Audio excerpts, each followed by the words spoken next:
Topic चल रहा था एनिमल टिश्यू, और एनिमल टिश्यू में हमने डिस्कस किया था एनिमल टिश्यू के टाइप्स, जो कि थे 4 टाइप्स के, epithelial tissue, muscular tissue, connective tissue और नर्वस टिश्यू। इन सभी टाइप्स में से बाकी के 3 टाइप्स हम सब डिस्कस कर चुके हैं। मेरी वीडियोस आपके लिए अवेलेबल है मेरे चैनल पर, आप उन्हें देख सकते हैं। आज हम लोग डिस्कस करेंगे एनिमल टिश्यू का लास्ट टाइप, जो कि है 4th टाइप। क्या है ये? Nervous tissue. ठीक है, अब बात आती है नर्वस टिश्यू में हमें क्या पढ़ना है। जैसे कि हम लोग बाकी में पढ़ते आए हैं, हम नर्वस टिश्यू का स्ट्रक्चर देखेंगे, उनका लोकेशन देखेंगे, मीन्स कहां पर पाई जा रहे हैं ये शरीर में, और उनका फंक्शन देखेंगे। इन सारे टॉपिक पर हम लोगों को डिस्कस करना है। So without any delay let's start. अब बात आती है नर्वस टिश्यू की, तो नर्वस टिश्यू को हम पहले थोड़ा साइड में रख देते हैं, पहले हम करते हैं कुछ बात।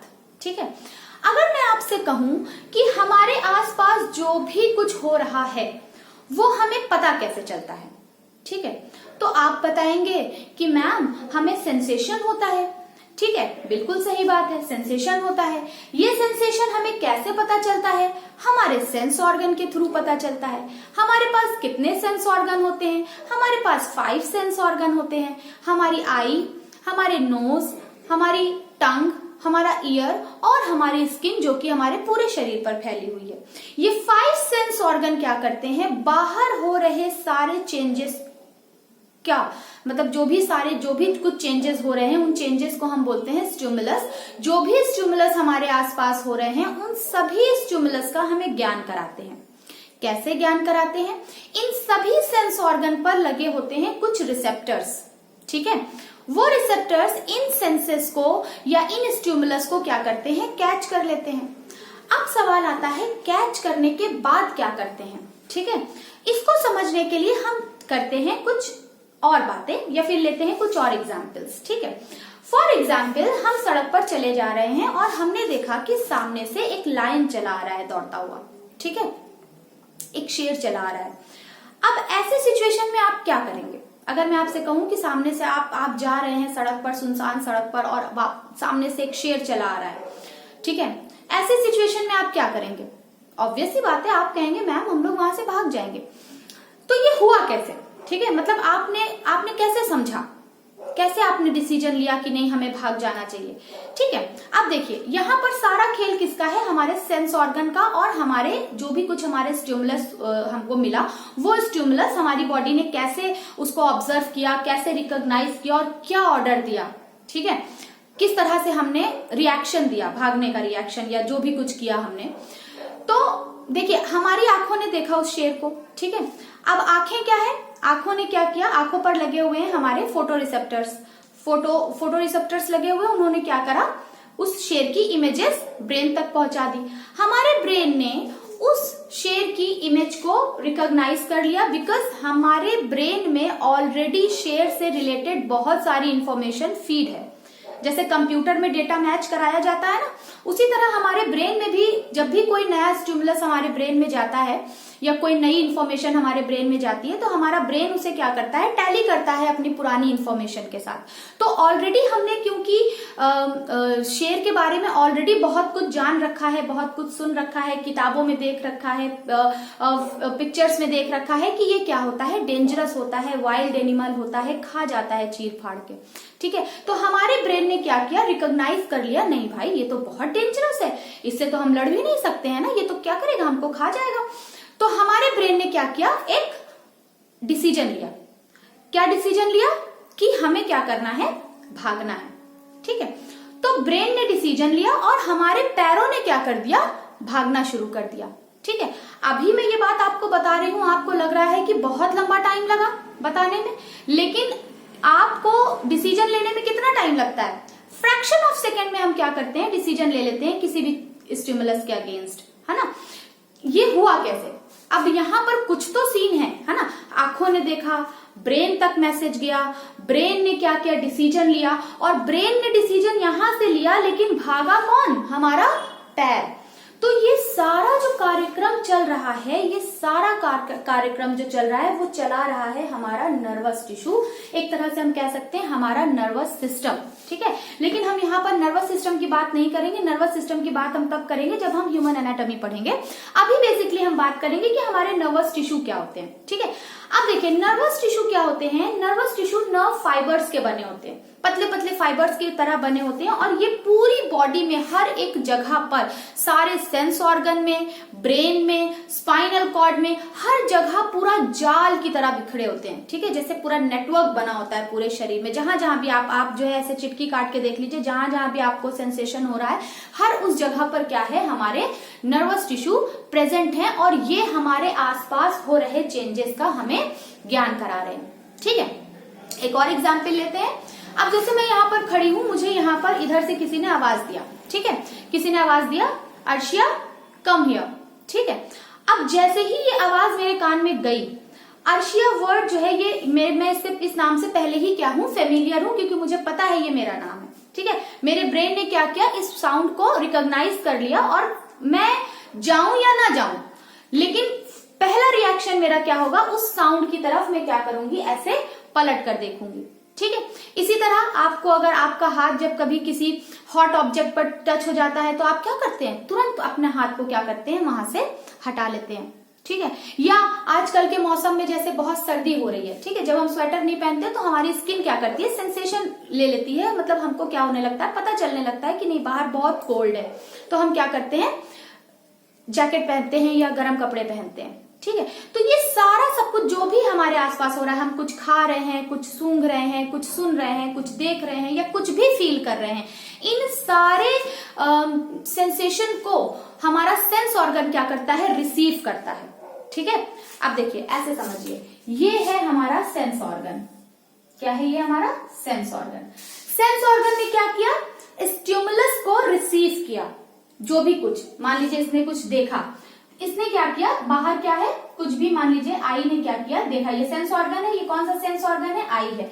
आई ने कुछ देखा, आई ने देखने के साथ क्या किया, इसको भेज दिया किसे, ब्रेन को, ठीक।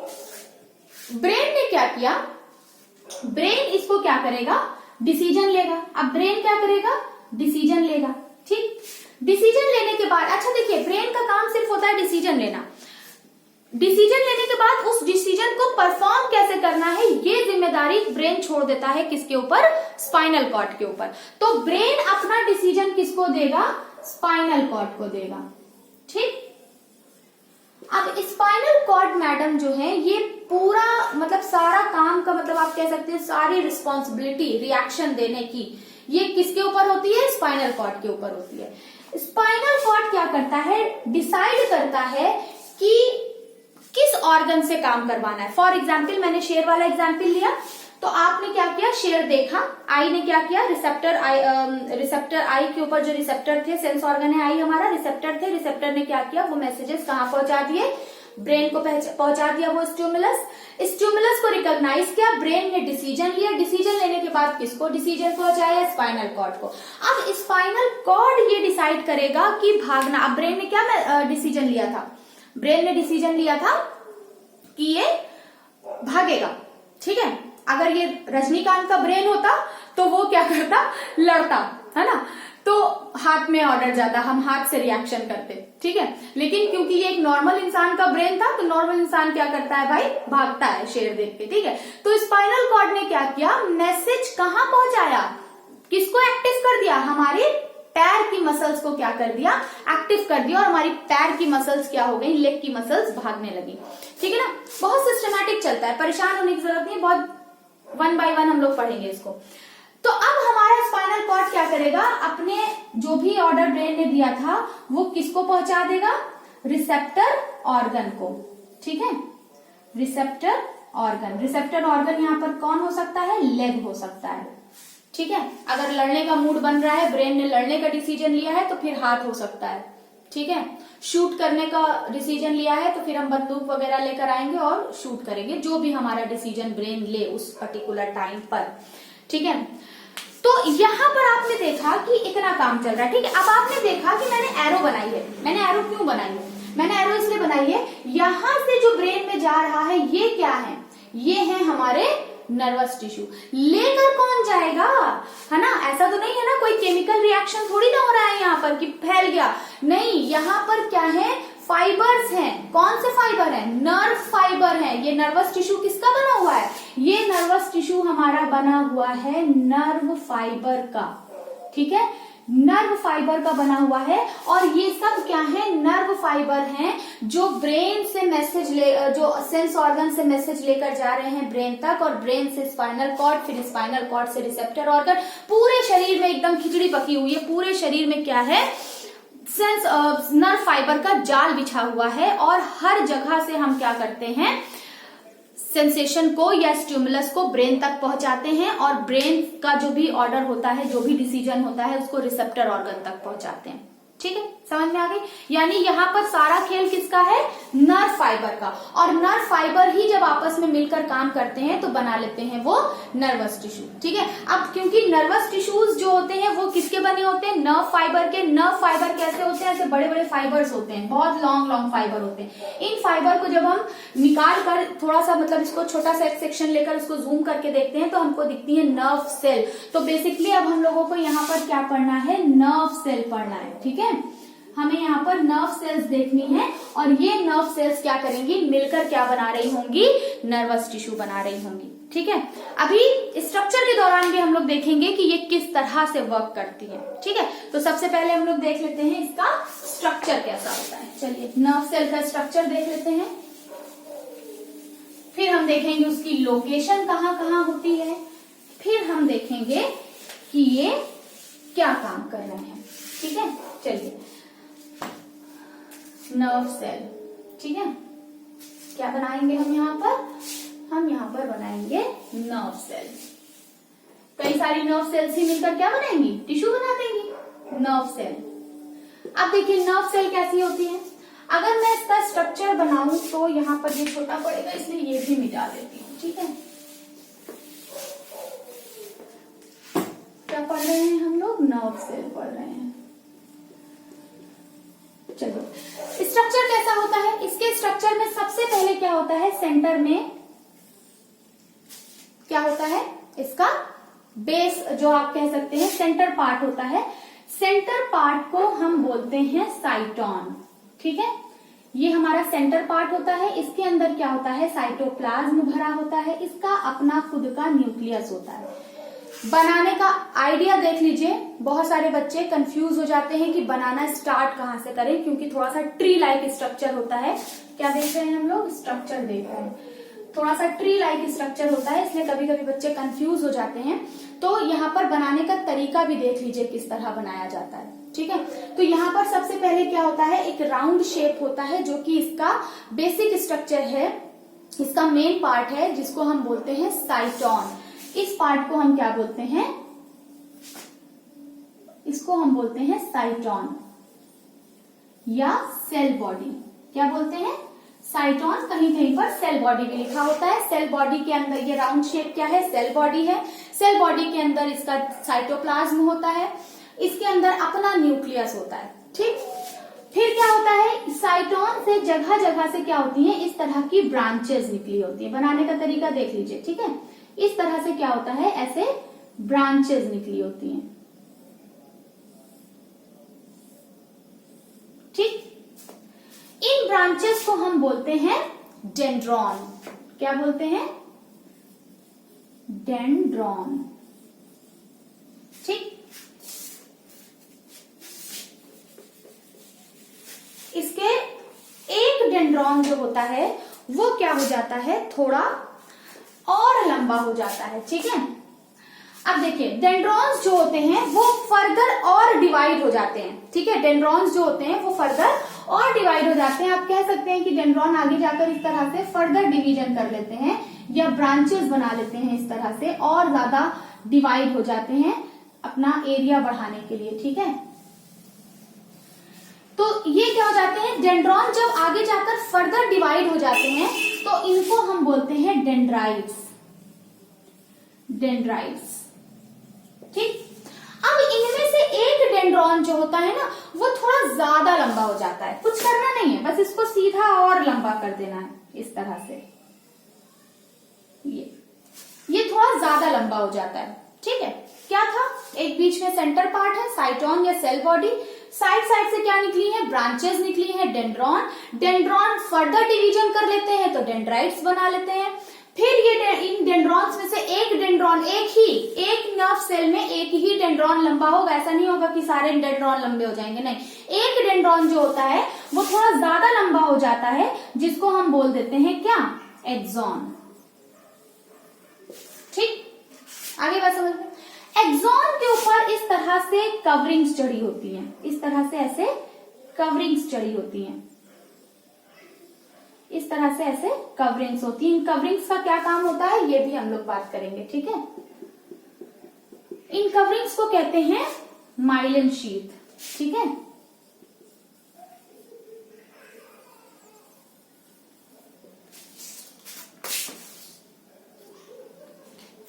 चलिए, ये बात हो गई। फिर उसके बाद इनकी जगह जगह से आप देख रहे हैं माइलिन शीथ क्या होती है, जैसे ऐसे समझिए कि जैसे बड़ी रस्सी है, उसको बीच बीच से हमने क्या कर दिया, बांध दिया है, ठीक है। तो यहाँ पर सेंटर पर आपको ऐसे फरोज दिखेंगे। फिर आगे जाकर एक्सॉन जो होता है वो इस तरह से आगे डिवाइड हो जाता है, ठीक है। इस और आगे जाकर ऐसे डॉट लाइक स्ट्रक्चर बनाता है, ठीक है। इसको हम बोलते हैं एक्सॉन टर्मिनल। क्या बोलते हैं, एक्सॉन टर्मिनल। यानी एक्सॉन क्या हो गया है, टर्मिनेट हो गया है, ठीक है ना। टर्मिनल मीन्स आगे जाकर बस यहां तक खत्म हो गया। अब देखिए, ये तो हो गया हमारे नर्व सेल का स्ट्रक्चर। बनाने का तरीका देख लिया आपको। कभी भी हमको ब्रांचेस से स्टार्ट नहीं करना है, बीच से स्टार्ट नहीं करना है, हमेशा सेंटर से स्टार्ट करना है, बहुत इजीली बन जाएगा, ठीक है। अब देखिए, स्ट्रक्चर हमने समझ लिया, तो अब हम देखेंगे कि यहाँ पर हर पोर्शन का क्या काम होता है, ठीक है। अब देखिए, जो भी स्टिमुलस होता है यहाँ पर भी क्या होता है, इस तरह से एंडिंग्स होती हैं, ठीक है। अब ये जो न्यूरॉन हमारा, इसको हम न्यूरॉन भी कहते हैं, नर्व सेल, या फिर हम इसको क्या कहते हैं, न्यूरॉन भी कहते हैं, ठीक है। अब ये जो न्यूरॉन है ये एक दूसरे से क्या होती हैं, जुड़ी हुई होती हैं। पूरी बॉडी में, मैंने आपको बताया ना, पूरी बॉडी में इनका क्या होता है, जाल होता है। तो कैसे जुड़ी होंगी, जहां पर एक्सॉन टर्मिनल होगा, एक एक्सॉन टर्मिनल से दूसरी नई न्यूरॉन का क्या जुड़ा होगा, डेंड्राइट्स जुड़ा होगा, ठीक है। अब जैसे मैंने यहाँ पर डेंड्राइट्स बनाया है ना, तो यहाँ पर क्या होगा, दूसरे न्यूरॉन का क्या जुड़ा होगा, एक्सॉन टर्मिनल। इस तरह ये सब आपस में क्या होंगी, यहाँ से दूसरी न्यूरॉन, यहाँ से दूसरे न्यूरॉन, यहाँ से दूसरी न्यूरॉन, यहाँ से सारी न्यूरॉन आपस में क्या है, ऐसे जुड़ी हुई हैं और एक दूसरे से क्या है, कनेक्टेड है। अब ये काम क्या कर रही है, अब ये सारे अब ये सबसे पहले कहा जाती है, हमारे सेंस ऑर्गन में, ठीक है। प्रेजेंट कहाँ होती हैं, तो अगर हम इनके लोकेशन की बात करें, ठीक है, तो लोकेशन की अगर बात करें तो ये कहाँ प्रेजेंट होती है, सेंस ऑर्गन में, ठीक है। कहाँ प्रेजेंट होती है, हमारे ब्रेन में, हमारे स्पाइनल कॉर्ड में और हमारे नर्व फाइबर में, ठीक है। नर्व फाइबर्स में ये क्या होती हैं, प्रेजेंट होती है, यानी ऑलमोस्ट हर जगह ये क्या होती हैं, प्रेजेंट होती हैं शरीर में। तभी तो हमें हर जगह से, बॉडी के हर पार्ट से हमको क्या मिलता है, स्टिमुलस मिलता है ना। अगर आपके पैर में भी एक कांटा भी अगर आपके पैर में चुभेगा तो तुरंत आपका मैसेज पहुंच जाएगा ब्रेन में कि क्या हो रहा है, कुछ चुभ रहा है ना। या आपके मान लीजिए सर के अंदर मान लीजिए कुछ भी आपको हलचल फील हो रही हो, कुछ भी आपको ईचिंग हो रही हो, या कहीं पर बॉडी के कहीं किसी भी पार्ट में अगर आपको फील हो रहा है या आपको पता चल रहा है कि कुछ भी हो रहा है, ठीक है। जैसे हमारे आसपास क्या हो रहा है, हमारी बॉडी में क्या हो रहा है, पेन की फीलिंग होती है, टच की फीलिंग होती है, स्मेल की फीलिंग होती है ना। हम देखते हैं, हम सुनते हैं, ये सारी चीजों के बारे में ये लोकेशंस जो होती हैं वहां से हमको इसके बारे में पता चलता है। अब होता क्या है कि ये इनके जो डेंड्राइट्स होते हैं ये स्टिमुलस को क्या करते हैं, कैच। मैं बार बार स्टिमुलस वर्ड यूज कर रही हूँ। स्टिमुलस मीन्स होता है चेंजेस, हमारे आसपास जो भी चेंजेस हो रहे हैं हमारी बॉडी के अंदर या हमारी बॉडी के बाहर, जो भी चेंजेस हो रहे हैं उन चेंजेस को हम क्या बोलते हैं, स्टिमुलस बोलते हैं। इन स्टिमुलस को डेंड्राइट्स क्या करते हैं, रिसीव कर लेते हैं और रिसीव करके क्या करते हैं, आगे बढ़ाते हैं, साइटोन में आता है। साइटोन क्या करता है, इन स्टिमुलस को इम्पल्स में कन्वर्ट कर देता है। अब स्टिमुलस और इम्पल्स क्या है, स्टिमुलस तो चेंजेस था, लेकिन स्टिमुलस इम्पल्स में चेंज हो जाता है। जैसे फॉर एग्जाम्पल इलेक्ट्रिसिटी होती है ना, आप स्विच ऑन करते हैं और खट से आपका ट्यूब क्या होता है, बल्ब क्या होता है, जल जाता है। कितना टाइम लगता है वहां से वहां इलेक्ट्रॉन्स को जाने में। तो उसी तरह ये क्या करते हैं, इलेक्ट्रिसिटी की तरह ये हमारे जो भी हमारा स्टिमुलस होता है उसको इलेक्ट्रिक चार्जेस में, उसको चार्ज कर देते हैं, उसको इलेक्ट्रिक चार्जेस में कन्वर्ट कर देते हैं, तब वो स्टिमुलस क्या बन जाता है, इम्पल्स बन जाता है। ठीक है, और वो इम्पल्स क्या करता है, आगे बढ़ता है, कहाँ जाता है, एक्सॉन में। एक्सॉन से क्या होता है, वो एक्सॉन टर्मिनल में आता है और एक्सॉन टर्मिनल से नई न्यूरॉन में चला जाता है, क्योंकि एक्सॉन टर्मिनल के पास से क्या होगा, दूसरी न्यूरॉन का डेंड्राइट होगा।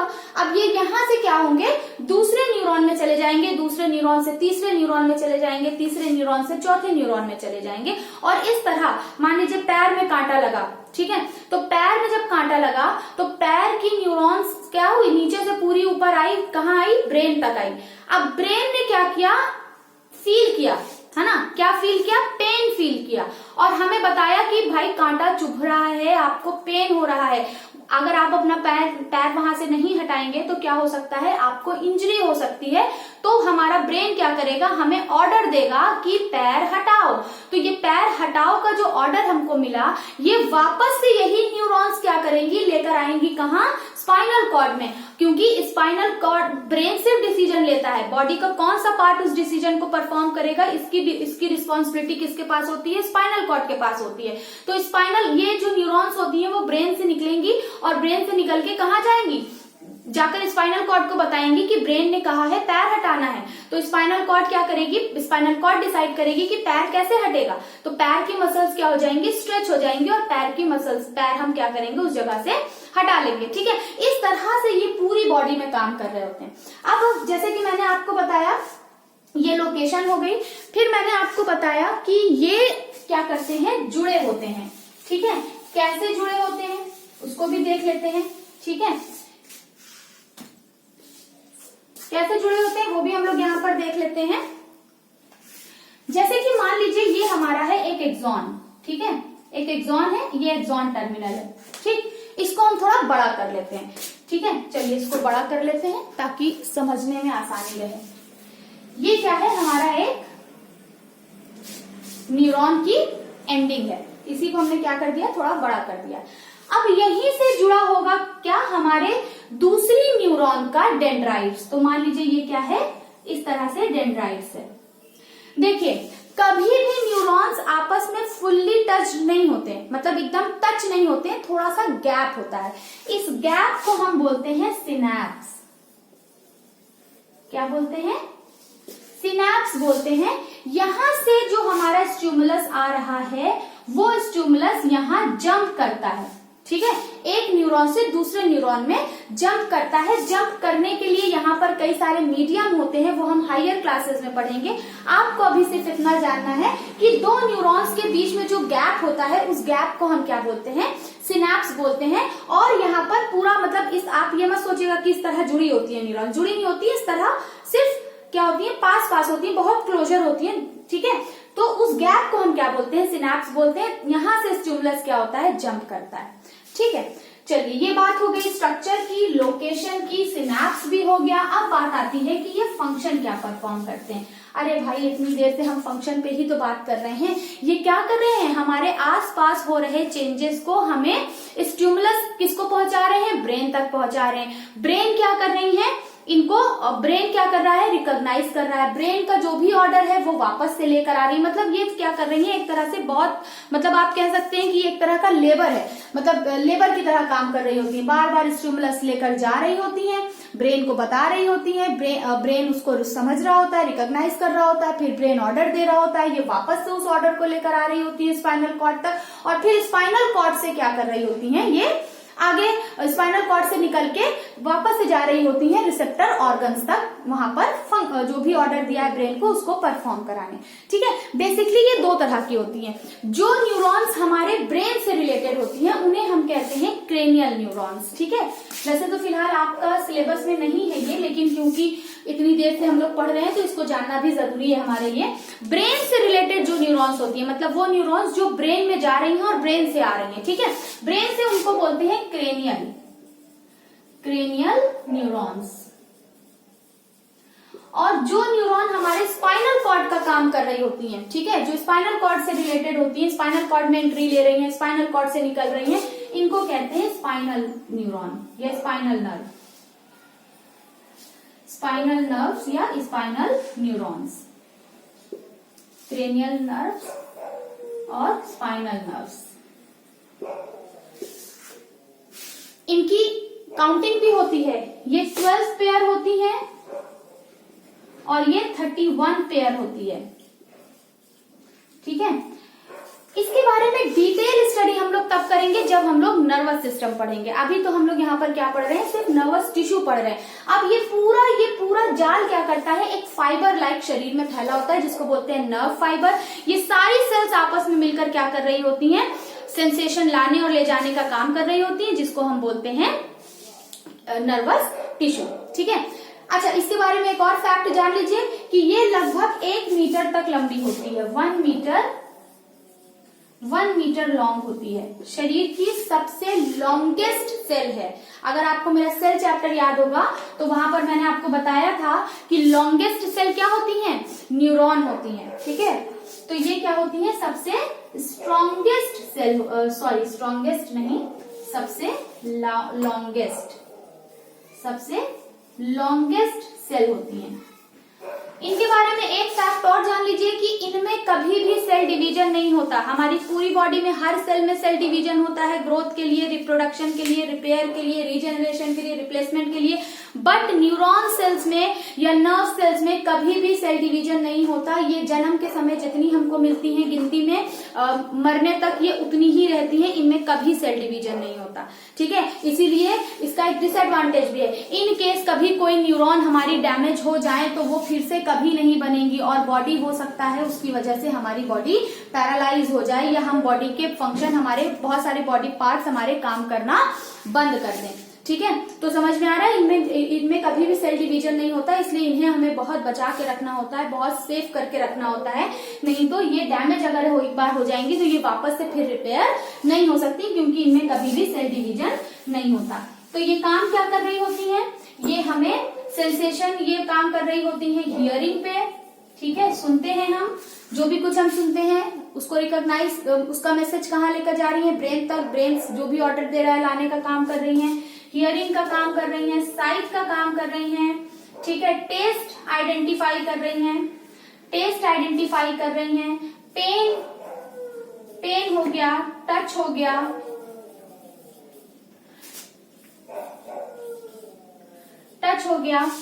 और ठीक है। तो ये सारे काम हमारे कौन कर रही हैं, ये सारे काम का मतलब पेन की फीलिंग हो गई, टच की फीलिंग हो गई, सुन लिया हमने, देख लिया हमने, खा लिया हमने, फील कर लिया हमने, ये सारी चीजों का जो भी कुछ हमारे बॉडी में चेंजेस हुए, जो भी कुछ हमने नया सेंसेशन किया, सेंस किया, वो सारा सब कुछ ब्रेन तक पहुंचाना और ब्रेन का ऑर्डर रिसेप्टर ऑर्गन्स तक लाना, ये सारा काम कौन करता है, हमारी नर्व सेल्स करती हैं या नर्वस टिश्यूज करते हैं। तो देखा आपने कितने इंटरेस्टिंग तरीके से कि यहाँ पर हमने इसका स्ट्रक्चर भी देख लिया, ये किस तरह से जुड़ी होती है वो भी देख लिया।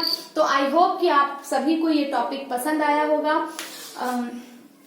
अब यहाँ पर बच्चों हमारा नर्वस टिश्यू के बाद हमारा एनिमल टिश्यू यहाँ पर कंप्लीट होता है। तो यहाँ पर हमने टिश्यू चैप्टर कंप्लीट कर लिया है। बेसिकली हमने प्लांट टिश्यू पर भी डिस्कस किया है, हमने एनिमल टिश्यू पर भी डिस्कस किया है, एनिमल टिश्यू के सारे टाइप्स भी हमने देख लिए हैं। तो यहाँ पर एक कंप्लीट चैप्टर आपका पूरा हो जाता है।